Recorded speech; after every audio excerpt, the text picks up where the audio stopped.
Hello everyone, welcome back to my YouTube channel. ನಾನಿವತ್ತು ಒಂದು ಮದುವೆ ಫಂಕ್ಷನ್ಗೆ ಹೋಗಿದ್ದು ಲಾಗನ್ನು ಅಪ್ಲೋಡ್ ಮಾಡ್ತಾ ಇದ್ದೀನಿ. ಲಾಸ್ಟ್ ವೀಕ್ ನಾನು ಮದುವೆಗೆ ಹೋಗಿದ್ದೆ, ಬಟ್ ಸ್ವಲ್ಪ ಲೇಟಾಗಿ ಅಪ್ಲೋಡ್ ಮಾಡ್ತಾ ಇದ್ದೀನಿ. ಸ್ವಲ್ಪ ಬ್ಯುಸಿ ಇದ್ದಿದ್ದರಿಂದ ಎಡಿಟ್ ಎಲ್ಲ ಮಾಡಿರಲಿಲ್ಲ. ಇದರ ಹಲ್ದಿ ಫಂಕ್ಷನ್ ನಾನು ಲಾಸ್ಟ್ ಲಾಗಲ್ಲಿ ಅಪ್ಲೋಡ್ ಮಾಡಿದ್ದೆ, ಅದೇ ಮದುವೆಗೆ ನಾನು ಹೋಗಿದ್ದು.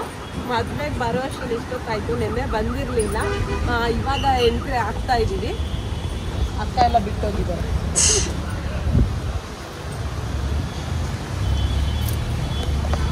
ಮದುವೆ ಇದ್ದಿದ್ದು ಬ್ಯಾಂಗ್ಳೂರು ಪೂರ್ಣಿಮಾ ಪ್ಯಾಲೇಸಲ್ಲಿ. ನಾವು ಆಲ್ಮೋಸ್ಟ್ ಹೋಗೋ ಅಷ್ಟರಲ್ಲಿ 11:30 ಆಗೋಯ್ತು. ಸ್ವಲ್ಪ ಲೇಟ್ ಕೂಡ ಆಯಿತು.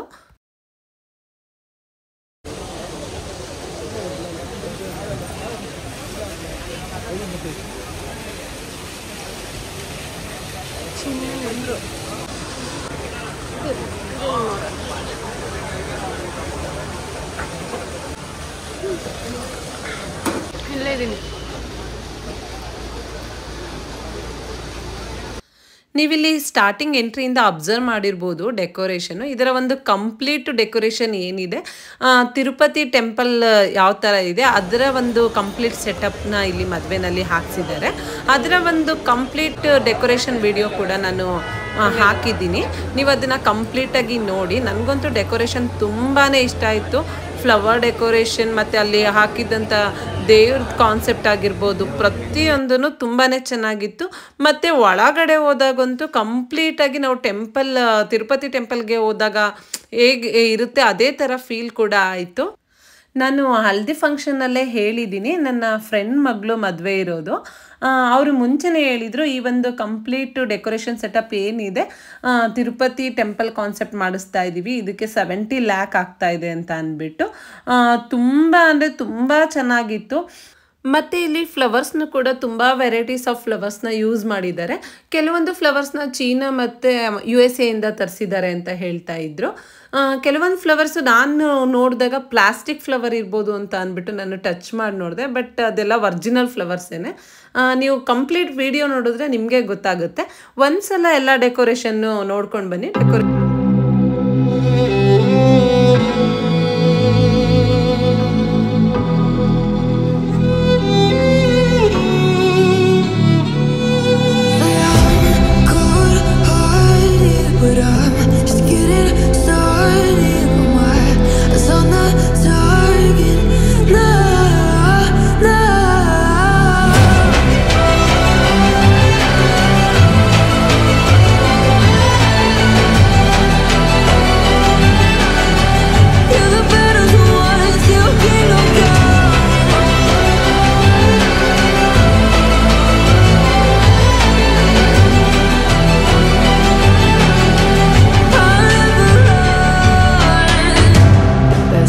ನೆಕ್ಸ್ಟ್ ಹುಡುಗಿ ಎಂಟ್ರಿ. ನನಗೆ ಕೆಲವೊಂದು ಕ್ಲಿಪ್ಪಿಂಗ್ಸ್ ಮಾತ್ರ ಆ್ಯಡ್ ಮಾಡೋಕ್ಕಾಗಿದೆ, ಬಿಕಾಸ್ ನಾನೇ ಲೇಟಾಗಿ ಹೋಗಿದ್ದೀನಿ.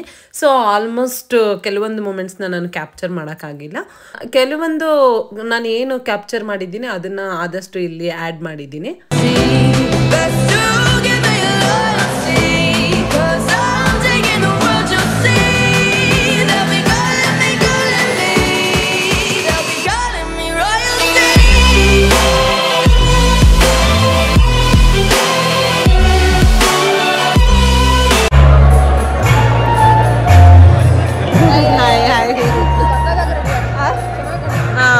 ಚೆನ್ನಾಗಿ ಕಾಣಿಸ್ತಿದ್ದೀರಾ?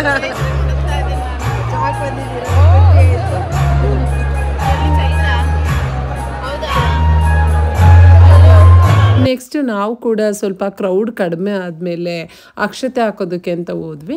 ಕೈಗೆ ಹಾಲು ಬಿಡೋ ಪ್ರೋಗ್ರಾಮ್ ಏನೂ ಇರಲಿಲ್ಲ. ಅಂದರೆ ಸ್ಟಾರ್ಟಿಂಗ್ ಇತ್ತು, ತುಂಬ ಕ್ರೌಡ್ ಇದ್ದಿದ್ದರಿಂದ ಅದೆಲ್ಲ ಮಾಡ್ಕೊಂಡು ಕೂತ್ಕೊಳ್ಳೋದಕ್ಕೆ ತುಂಬ ಲೇಟ್ ಆಗುತ್ತೆ ಅಂತ ಅಂದ್ಬಿಟ್ಟು ಜಸ್ಟ್ ಅಕ್ಷತೆ ಹಾಕೋದನ್ನ ಇಟ್ಕೊಂಡಿದ್ರು. ಮತ್ತು ರಿಸೆಪ್ಷನ್ ಪ್ರೋಗ್ರಾಮ್ ಕೂಡ ಇವತ್ತಿರಲಿಲ್ಲ. ರಿಸೆಪ್ಷನ್ನ ಇನ್ನೊಂದು ದಿನ ಇಟ್ಕೊಂಡಿದ್ದಾರೆ. ಇವತ್ತು ಜಸ್ಟ್ ಮುಹೂರ್ತದ್ದೇನಿತ್ತು ಅದು ಮಾತ್ರ ಇದ್ದಿದ್ದು. ಆ್ಯಕ್ಚುಲಿ ನಿಜವಾಗ್ಲೂ ಮದುವೆ ಅನ್ನೋದಕ್ಕಿಂತ ಯಾವುದೋ ಟೆಂಪಲ್ಲಿಗೆ ಬಂದಿರೋ ಥರ ನನಗಂತೂ ಫೀಲ್ ಆಗ್ತಾಯಿತ್ತು. ಆ ದೇವ್ರ ವಿಗ್ರಹ ಎಲ್ಲ ನೋಡಿದ್ರೆ ನಿಜವಾಗ್ಲೂ ಖುಷಿ ಆಗ್ತಿತ್ತು ನೋಡೋದಕ್ಕೇ. ಅಲ್ಲಿ ನಮಗೆ ಗೊತ್ತಿರೋರು ಕೆಲವೊಂದು ನಮ್ಮ ರಿಲೇಷನ್ಸ್ ಕೂಡ ಸಿಕ್ಕಿದ್ರು. ತುಂಬ ಜನ ಆ್ಯಕ್ಚುಲಿ ಅಲ್ಲಿ ಡೆಕೋರೇಷನ್ ನೋಡಿ ತುಂಬ ಜನ ಫೋಟೋಸ್ ತೊಗೊತಾ ಇದ್ರು ಒಳಗಡೆ ಮತ್ತು ಹೊರಗಡೆ ಎಲ್ಲ. ಆಲ್ಮೋಸ್ಟ್ ಬಂದಿರೋದ್ರಲ್ಲಿ ನಾನು ನೋಡಿದಾಗೆ 75% ತುಂಬ ಜನ ಫೋಟೋ ಸೆಷನ್ನೇ ಮಾಡ್ತಾಯಿದ್ರು. ನೆಕ್ಸ್ಟು ಒಬ್ಬರು ಸ್ವಾಮೀಜಿ ಕೂಡ ಬಂದಿದ್ದರು. ಅವರು ಕೂಡ ಆಶೀರ್ವಾದ ಎಲ್ಲ ಮಾಡಿ ಮುಗಿಸಿದ ಮೇಲೆ ನಾವು ಕೂಡ ಅಕ್ಷತೆ ಹಾಕೋದಕ್ಕೆ ಹೋದ್ವಿ. ನಾನು ನನ್ನ ಮಗಳನ್ನ ಕೂಡ ಕರ್ಕೊಂಡೋಗಿರಲಿಲ್ಲ. ಅಕ್ಕ ಎಲ್ಲ ಫಸ್ಟ್ ಅಕ್ಷತೆ ಹಾಕಿ ಮುಂದೆ ಪಾಸ್ ಆದರು. ನಾನು ಲಾಸ್ಟಲ್ಲಿ ಸಿಂಗಲ್ಲಾಗಿ ಮಾಡಿಬಿಟ್ಟು ಹೋಗ್ತಾ ಇದ್ದೀನಿ. ಅಲ್ಲಿ ನನ್ನ ಫ್ರೆಂಡ್ ಮತ್ತು ಫ್ರೆಂಡ್ ಹಸ್ಬೆಂಡ್ ಸಿಕ್ಕಿದ್ರು. ಅವ್ರ ಜೊತೆ ಕೂಡ ಒಂದು ಫೋಟೋ ಸೆಷನ್ನ ಮಾಡ್ಕೊಂಡ್ವಿ. ಆ್ಯಕ್ಚುಲಿ ನಾನು ಮದುವೆ ಹಿಂದಿನ ದಿನವೇ ಹೋಗಬೇಕಾಗಿತ್ತು. ಅವ್ರ ಪಾಪ ತುಂಬ ಫೋರ್ಸ್ ಮಾಡಿ ಕರೆದಿದ್ರು. ಬಟ್ ನನಗೆ ಕೆಲವೊಂದು ರೀಸನ್ಸಿಂದ ಹೋಗೋದಕ್ಕಾಗಿರಲಿಲ್ಲ. ಮತ್ತು ಹಸ್ಬೆಂಡ್ ಏನಕ್ಕೆ ಬಂದಿಲ್ಲ ಅಂತೆಲ್ಲ ಕೇಳ್ತಾಯಿದ್ರು. ಆಲ್ಮೋಸ್ಟ್ ನೋಡಿ ನಾವು ಲೇಡೀಸೇ ಹೋಗಿದ್ದೀವಿ. ನನ್ನ ಬ್ರದರ್ ಬಂದಿದ್ದ, ನಮ್ಮನ್ನು ಡ್ರಾಪ್ ಮಾಡಿ ಅವನ ಫ್ರೆಂಡ್ ಹತ್ರ ಏನೋ ವರ್ಕ್ ಇದೆ ಅಂತ ಅಂದ್ಬಿಟ್ಟು ಹೋಗಿದ್ದ. ಆ್ಯಕ್ಚುಲಿ ಎಂಗೇಜ್ಮೆಂಟ್ ಫಂಕ್ಷನ್ಗೂ ಕರೆದಿದ್ದಾಗ ನಾನು ಹೋಗೋಕ್ಕಾಗಿರಲಿಲ್ಲ. ಹಂಗಾಗಿ ಅವ್ರು ಹೇಳಿದರು ಮದುವೆಗಾದರೂ ಮಿಸ್ ಮಾಡಬಾರ್ದು, ಜೋಶಿತನ್ನು ಕರ್ಕೊಂಡು ಬರಬೇಕು ಅಂತ ಅಂದ್ಬಿಟ್ಟು. ಬಟ್ ಕೆಲವೊಂದು ರೀಸನ್ನಿಂದ ಅವಳನ್ನ ನಾನು ಬಿಟ್ಟೋಗ್ಬೇಕಾಯಿತು. ಅದಕ್ಕೆ ಅವರು ಕೇಳ್ತಾ ಇದ್ದಾರೆ ಕೊನೆಗೂ ಬಿಟ್ಟು ಬಂದಿದ್ದೀರಲ್ಲ ಅಂತ. ಹಾಗಾಗಿ ನಾನು ಹೇಳಿದೆ ರಿಸೆಪ್ಷನ್ಗೆ ಡೆಫಿನೆಟ್ಲಿ ಕರ್ಕೊಂಡು ಬರ್ತೀನಿ ಅಂತ ಅಂದ್ಬಿಟ್ಟು. ರಿಸೆಪ್ಷನ್ ವಿಡಿಯೋನ ನಾನು ನನ್ನ ನೆಕ್ಸ್ಟ್ ಲಾಗಲ್ಲಿ ಅಪ್ಲೋಡ್ ಮಾಡ್ತೀನಿ. ಇನ್ನೂ ಆಗಿಲ್ಲ, ಸ್ವಲ್ಪ ಗ್ಯಾಪ್ ಇದೆ, ಹಾಗಾಗಿ ಲೇಟಾಗಿ ಅಪ್ಲೋಡ್ ಮಾಡ್ತೀನಿ. ನೆಕ್ಸ್ಟು ನಾವು ಕೂಡ ಸ್ವಲ್ಪ ಹೊತ್ತು ಕೂತ್ಕೊಂಡು ಟೈಮ್ ಸ್ಪೆಂಡ್ ಮಾಡಿದ್ವಿ. ಅದಾದಮೇಲೆ ಇದು ಅಗ್ನಿಸಾಕ್ಷಿ ಶಾಸ್ತ್ರ ಶುರುವಾಯಿತು. ಅದನ್ನು ಕೂಡ ನೋಡಿಕೊಂಡು ಸ್ವಲ್ಪ ಕೆಲವೊಂದು ಶಾಸ್ತ್ರಗಳನ್ನ ಆವಾಗ ಕೂಡ ಮಾಡಿದ್ರು.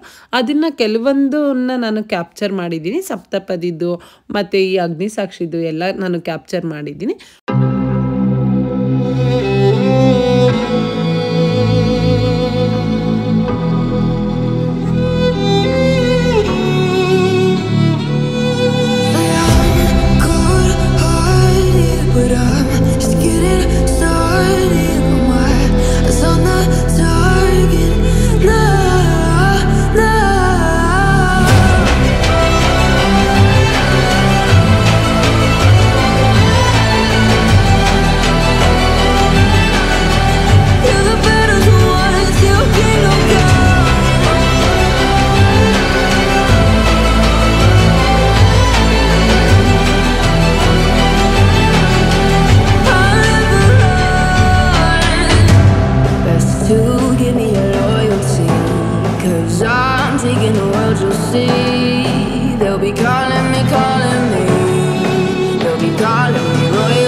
ಗೌರಿ ಪೂಜೆಗೆ ಅಂತ ಮಾಡಿರೋಂಥ ಸೆಟಪ್ಪು. ಗೌರಿ ಪೂಜೆ ಗೊತ್ತೇ ಇದೆ ನಿಮಗೆ, ಆಲ್ರೆಡಿ ಮುಗ್ದೋಗಿದೆ.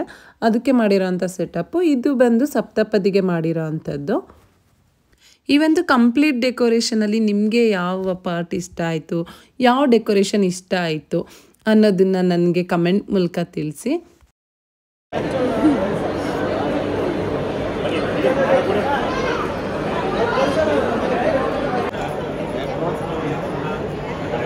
Bro.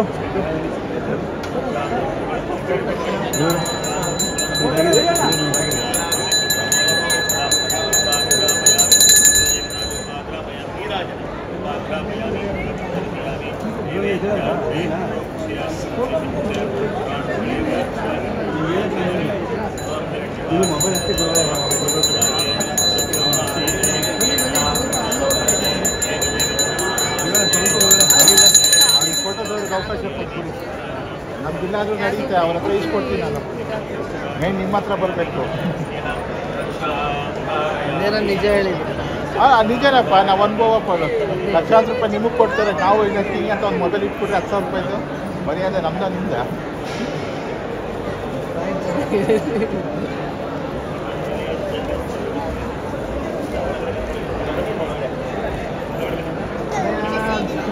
ಸೈಡು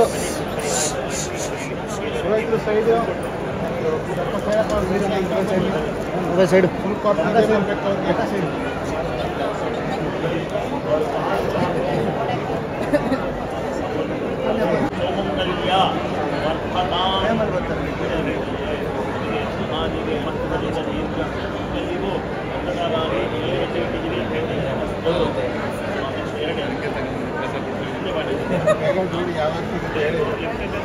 ಶೀಘ್ರದಲ್ಲೇ ಆಯುಷ್ಯ ವರ್ತತಾಂ ಸ್ವಲ್ಪ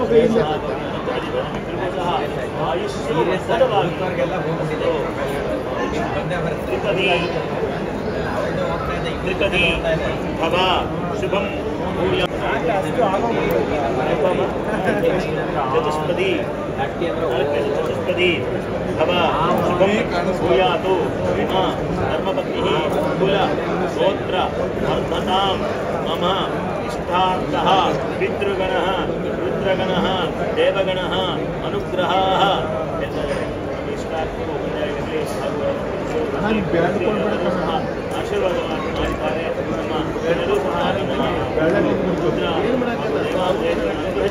ಒಂದಾಗಿದ್ದೀರಿ. ಪುಣ್ಯ ಅಂತ ನೆಕ್ಸ್ಟ್ ಪಂಚಪದಿ ಭವ ಶುಭಂ. ಪಂಚಪದಿ ಭವ ಶುಭಂ.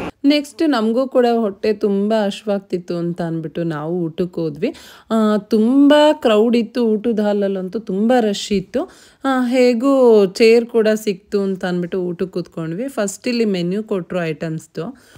ನನಗೆ ಅಲ್ಲಿ ಬಡ್ಸೋ ಸ್ಟೈಲ್ ಇಷ್ಟ ಆಯಿತು. ಒಂಥರ ಟ್ರೆಡಿಷನಲ್ ಫುಡ್ ವಿತ್ ಟ್ರೆಡಿಷನಲ್ ಅಟ್ಟೈರಲ್ಲಿ ಅವರು ಸರ್ವ್ ಮಾಡ್ತಾಯಿದ್ರು.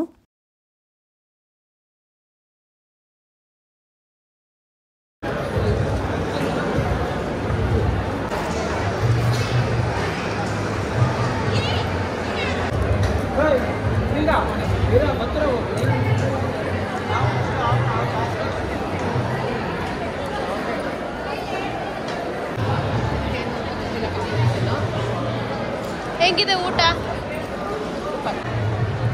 ಹಾಗೇಕಾಗಲ್ಲ, ಆಕ್ಚುಲಿ ಚೆನ್ನಾಗಿದೆ.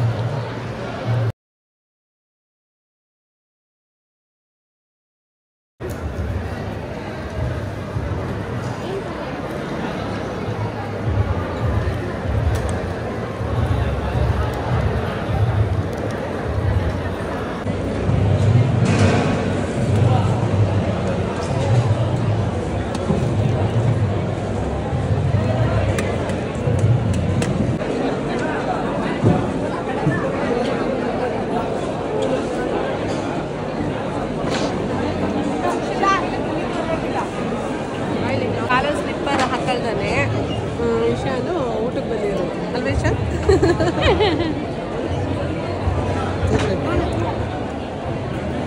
ನೆಕ್ಸ್ಟ್ ನಾವು ಕೂಡ ಊಟ ಮಾಡಿಕೊಂಡು, ರಿಸೆಪ್ಷನ್ ಇರಲಿಲ್ಲ ಅಲ್ವಾ, ಹಾಗಾಗಿ ಅಲ್ಲಿಂದ ಹೊರಟ್ವಿ. ಇಲ್ಲಿಗೆ ನನ್ನ ಲಾಗ್ ಮುಗಿದಿದೆ. ನಿಮಗೇನಾದ್ರು ಲಾಗ್ ಇಷ್ಟ ಆಗಿದ್ರೆ ಲೈಕ್, ಶೇರ್, ಕಮೆಂಟ್ನ ಮಾಡಿ. Thank you for watching. Keep supporting.